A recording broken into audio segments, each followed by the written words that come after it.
নমস্কার। ঠাকুর মা স্বামীজি আর আমার গুরুদেবের চরণে প্রণাম নিবেদন করে শুরু করছি আজকের পাঠ। আজ আমি আপনাদের শ্রীমৎ স্বামী ভূতেশানন্দজি মহারাজের বলা কিছু কথা বলবো। মহারাজ কামারপুকুর মিশন থেকে এবার মাধ্যমিকে ৭১ জন পরীক্ষা দিয়েছে, ৬৬ জন স্টার পেয়েছে। অধিকাংশই গ্রামের ছেলে, খুব মেরিটোরিয়াসও নয়। মহারাজ বলছেন, তাই তো কোনো অ্যাডমিশন টেস্ট নেওয়া হয় না, এমনি এসেছে, নেওয়া হয়েছে। তার মধ্যে থেকে এই রকম, তবু এত সমালোচনা হয় কেন? কি জানো, হয়তো ১০০০ পরীক্ষা দিল, তার ভেতর ৫০টি নেওয়া হবে, তার মানে ৫০টি তোমাদের ভক্ত হবে আর বাকিগুলো সব শত্রু হবে। যোগদানে ভক্তদের সামনে একজন বলছে, নরেন্দ্রপুরে ভর্তি হতে অনেক টাকা লাগে। বলছে অনেক টাকা দিলে তবে ওরা ভর্তি করে। তা সেখানে একজন ছিল, তার ছেলে ওখানেই পড়ে।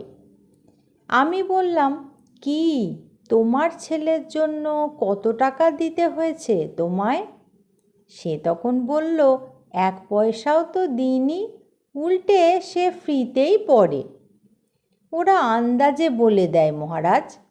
মহারাজ বলছেন, আর একেবারে বেমালুম এমন করে বলে দেয় যেন সে একেবারে অভিজ্ঞতা থেকে বলছে। অন্যান্য জায়গাতে এই রকম প্রশ্ন বেশি করে।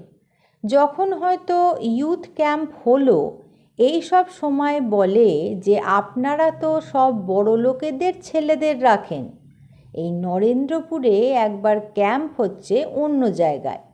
সে এ কথাই বলছে। তা তুমি কি করে বলছো এভাবে, তুমি জানো? কিছুই জানে না। তখন ওকে সব ব্যাপারটা বলা হলো। তখন বলছে, হ্যাঁ আমরা ভুল বলেছি, আমাদের বলা উচিত হয়নি। এতে যে কনভিন্সড হবে তা তো না, আবার বলবে। যা হোক, শোনো এক মজার কথা বলি। মহারাজ বলছেন, একজন ব্যাখ্যা করছেন যে বাসাংসি জীর্ণানি যথা বিহায় নবানি গৃহাতি। তা বলে, যেমন বাঁশ পচে গেলে তাকে ফেলে দিয়ে নতুন বাঁশ দেয়। তা মিলে যাচ্ছে তো, মিলিয়ে দিলেই হলো। আর যদি বলো ওটা বাসাংসি, বাসাংসি তো নয়, তাও যারা বাঁশ বলতে পারে না তারা বাঁশই বলে। তা একজন বলছে, বাঙালরা বাঁশ বলতে পারে না। হ্যাঁ, আমরা বাঁশও কই, বাঁশও কই। একজন বাসাংসি জীর্ণানি বোঝাচ্ছে। ও ক্লাসের মধ্যে বলছেন এই রকম। হ্যাঁ, তা কি করবে, বাঁশ জীর্ণ হয়ে গেলে ঘর পড়ে যাবে তো, কাজেই আবার নতুন বাঁশ দিতে হবে তাতে। সবচাইতে মজা হচ্ছে শম্ভুদানন্দজির সঙ্গে আমাদের খোঁড়া অপুদার ঝগড়া। অপুদা বলছে, আমি তোর জম। তখন ওই স্বামী বলছেন, আমি আপনার নচিকেতা। আমি তোর জম, তা আমি আপনার নচিকেতা। একেবারে আগুনে জল পড়ে গেল। শোনো, আমার জীবনের একটা ঘটনা বলি। স্বামী ভূতেশানন্দজি মহারাজ বলছেন, তখন গঙ্গার ধারে এক শিব মন্দিরে থাকি। তা ঘুম তাড়ানোর জন্য খুব ভোরে একদিন গঙ্গার ধারে হাঁটছি। হেঁটে ঘুমটা ছাড়াবো এমন হাঁটছি, মাতালের মতো লাগছে। আর এক বুড়ি আর তার নাতি হাওড়ায় ট্রেন ধরতে যাবে বলে বেরিয়েছে। এখন নাতি এগিয়ে গেছে আর বুড়ি পিছনে পিছনে আসছে। শুনতে পাচ্ছি বুড়ি বলছে, এই বাবা, এই বাবা, এই বাবা, মানে এইবার সে পড়বে আমার ঘাড়ে। শুনতে পাচ্ছি সব। আমি শুনতে পাচ্ছি খালি এই বাবা এই বাবা এই কথাটা। তারপরে সে ছেলেটার ঘাড়ে পড়িনি, পড়েছে গিয়ে রেল লাইনের ধারে। তারের বেড়া ছিল, তার ওপরে পড়েছি।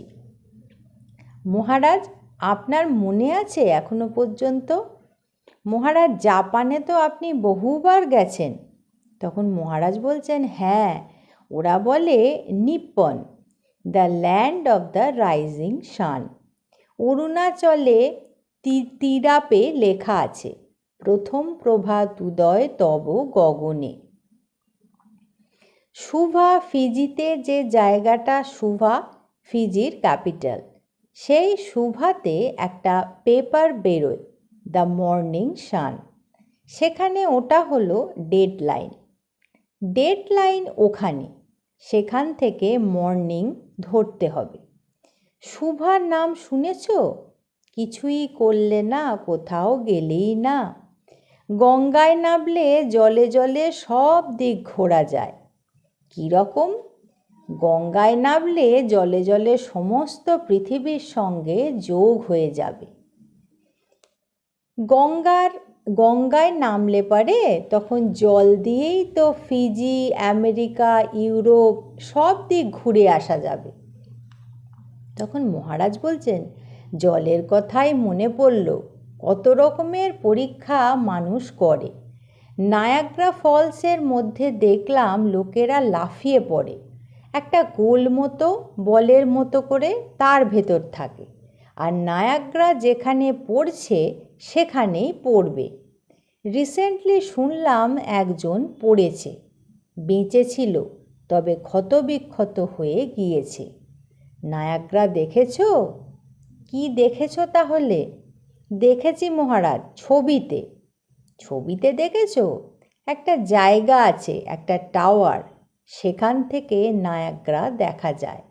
দুটো নদী এসে পড়েছে, দুটো ফলসের মতো। কার্শিয়াং, দার্জিলিংয়েও শীতের ছুটি পড়ে এখানকার মতো, লম্বা ছুটি। আমাদের এখানে আমরা বুঝতেই পারি না স্কুলে আবার শীতের ছুটি। স্কুলে বুঝতে না পারলেও কলেজে একটু বুঝতে পারতুম, কারণ কলেজে শীতের ছুটিটা বেশ লম্বা ছুটি হতো। আজ এই পর্যন্তই। পরবর্তী পর্বে আমি আপনাদের এই রকমই কিছু ঘটনা শোনাব। ঠাকুর, মা স্বামীজি আর আমার গুরুদেবের চরণে আপনাদের সর্বাঙ্গীন মঙ্গল কামনা করি। আপনারা সকলে ভালো থাকুন, সুস্থ থাকুন। নমস্কার।